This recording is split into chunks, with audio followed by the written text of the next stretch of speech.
by avoiding and ignoring things like the absolution, by poo-pooing on things like baptism or the real presence of Christ in the supper. You have gutted Christianity out when you do that.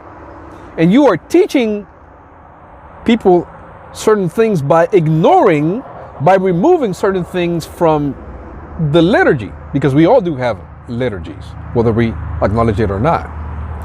And so that was a big thing for me. I want to know what Christ is doing for me now. And every week I need to be remembered of the gospel in a real way, in the message, the sacraments, the real presence of Christ in the supper. And this is what I want to give to my kids. Two of my daughters were born here in the back, by the way. I came here because this is the only place I found with some shade and not so much traffic and whatnot. But two of my daughters were born here. What am I going to leave to them as a father?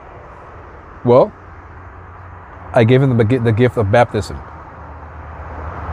knowing that Christ saves through that. They're not pagans,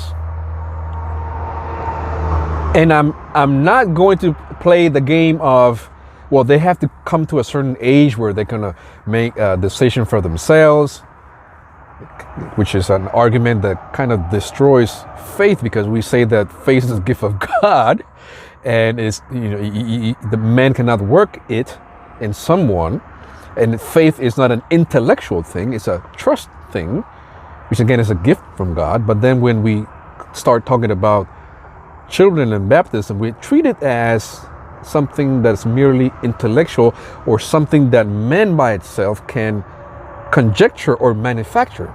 That's wrong. And so I'm saying, yeah, baptism saves you.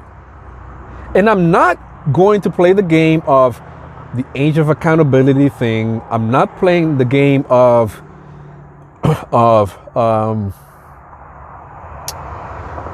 you need to come to make your own choices.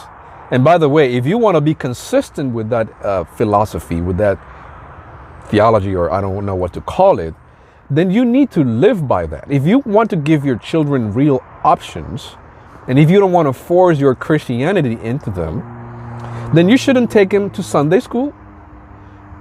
You shouldn't. And you should allow them, you should present them with a lot of options.